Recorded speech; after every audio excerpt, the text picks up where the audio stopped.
Non finite verb का ही part है।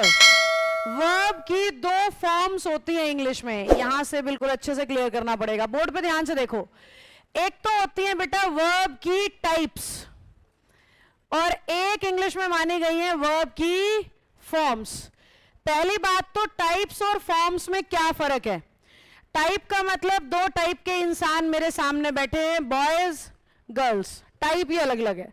जबकि फॉर्म का मतलब इंसान एक ही है, उसके अंदर हल्का हल्का हल्का हल्का रोल बदलने से उसका नाम नया नया नया रखते जा रहे हैं। कैसे? मेरे सामने बैठे हो आप सब स्टूडेंट हो, यस और नो? घर जाते ही ब्रदर सिस्टर हो सकते हैं, सन डॉटर हो सकते हो, आगे आने वाले भविष्य में मदर फादर भी होंगे, हस्बैंड वाइफ भी होंगे, पर इंसान तो एक ही हो ना। जगह और जरूरत के हिसाब से रोल बदलता जा रहा है, और जैसे ही रोल बदलता जा रहा है आपका नाम भी बदलता जा रहा है, पर इंसान तो एक ही है। इसी तरीके से वर्ब एक ही होती है, जगह और जरूरत पे यूज के हिसाब से नाम बदलता जाता है। एक ही वर्ब है, यूज मल्टीपल है, रूप बदलती जा रही है जगह के हिसाब से, तो उसे कहते हैं फॉर्म्स ऑफ द वर्ब। जबकि टाइप का मतलब दो अलग अलग तरह की चीजों की बात हो रही है। जैसे कि वर्ब की टाइप दो हैं, एक को आप ग्रामर में पढ़ते हो मेन वर्ब के नाम से, और एक को हेल्पिंग वर्ब। दोनों आपस में बिल्कुल अलग हैं। मेन वर्ब यानी एक्शन, और हेल्पिंग वर्ब यानी state, no action zero action. जहां पे एक्शन नहीं दिखाया जा रहा, मेन वर्ब की हेल्प कर रहा है, वो हेल्पिंग वर्ब। जहां एक्शन को ही दिखाने का काम कर रहा है, एक्शनेटिव वर्ब से, तो क्या कहलाती हैं? Main verb. जैसे कि स्पीक एक्शन है, मेन वर्ब है, जबकि इज हुआ, एम हुआ, वॉज हुआ, डज हुआ, ये सब क्या है? हेल्पिंग वर्ब्स हैं। बिल्कुल अलग यूज, अलग इंस्क्रिप्शन, सब कुछ बिल्कुल ही अलग। वो हमारी टाइप्स हैं, मेन वर्ब और हेल्पिंग। फॉर्म्स भी दो ही है इंग्लिश में, और फॉर्म्स का मतलब क्या? वर्ब तो एक ही है, यूज करने के तरीके मल्टीपल होने की वजह से नाम अलग अलग रख दिए गए। तो कौन सी दो फॉर्म्स है इंग्लिश की? एक वर्ब की फॉर्म है फाइनाइट, और दूसरी फॉर्म है नॉन फाइनाइट। यानी एक ही वर्ब होगी, वर्ब एक ही होगी, कभी फाइनाइट का रोल प्ले करने लग जाएगी और कभी नॉन फाइनाइट का।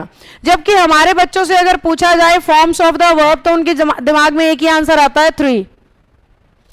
थोड़ा कॉम्पिटिटिव इंग्लिश पढ़ लेते हैं तो बोलते हैं 5 forms of the verb.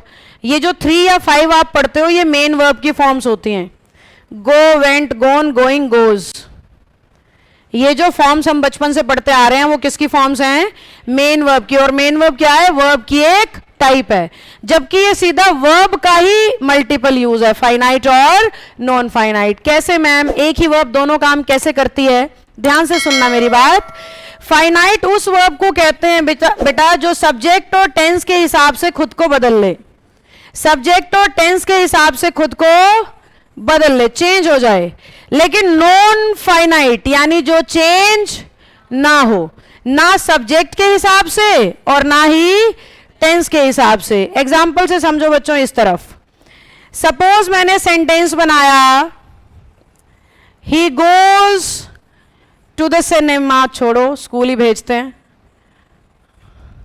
He goes to school. अब मैंने सब्जेक्ट बदल के ही का कर दिया you, and now I am writing down you go to.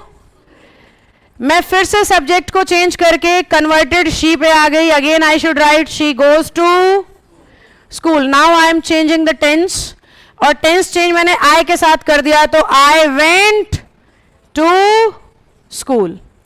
अब इसी के सामने दूसरे सेंटेंस लिख रही हूं, इन्हीं की फॉर्मेशन हल्की हल्की बदल दूंगी बस। He wants to go to school, उसी का फॉर्मेशन हल्का सा बदल रही हूं। आगे अब you want to go to school, फिर मैंने लिख दिया she wants to go to school, she wants to go to school. अब मैं सब्जेक्ट टेंस बदल के I wanted to go to school.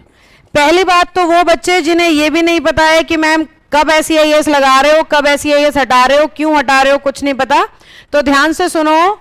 जब जब सब्जेक्ट सिंगुलर होता है वर्ब सिंगुलर आती है, जब जब सब्जेक्ट प्लूरल होता है वर्ब प्लूरल आती है। और सिंगुलर मेन वर्ब होती है जिस पे एस ई एस लगा हो, और प्लूरल मेन वर्ब होती है जिस पे एस ई एस ना लगा हो। इसीलिए यहां पे ही के साथ वॉन्ट्स है, यू के साथ वॉन्ट, शी के साथ फिर से वॉन्ट्स, और टेंस बदलने से क्या हो गया, वॉन्टेड। पास्ट में जब मैंने कन्वर्ट किया तो पास्ट का मतलब तो सेकंड फॉर्म होता है। तो इस तरफ जो गो है, ध्यान से देखो, सब्जेक्ट के हिसाब से बदल रहा है या नहीं, यस और नो। सब्जेक्ट बदला, गो बदला, टेंस बदला तो भी गो बदला, जबकि यहां पे भी तो गो है। क्या वो सब्जेक्ट या टेंस से बदल रहा है, नहीं। मैं सब्जेक्ट बदल रही हूं तो भी सेम है, मैं टेंस बदल रही हूं तो भी सेम है, जबकि वांट बदल रहा है। तो अब मैं सिखा क्या रही हूं इस एग्जांपल से, मैं ये सिखा रही हूं गो ऐसी वर्ब है जो इन चारों सेंटेंसेस में तो फाइनाइट का काम कर रही है, जबकि यहां पे जाके गो क्या बन गई है, नॉन फाइनाइट। जैसे मेरे सामने आप स्टूडेंट हो, घर जाके आप बन जाते हो सन और डॉटर, तो वर्ब तो एक ही है ना दोनों तरफ। गो एक जगह बदल रही है और एक जगह बदल नहीं रही है। तो जहां पे वो वर्ब नहीं बदलेगी नॉन फाइनाइट कहलाएगी, और जहां पे वो वर्ब बदलती हुई दिखाई देगी वो फाइनाइट कहलाएगी। क्या हमें बात समझ में आई?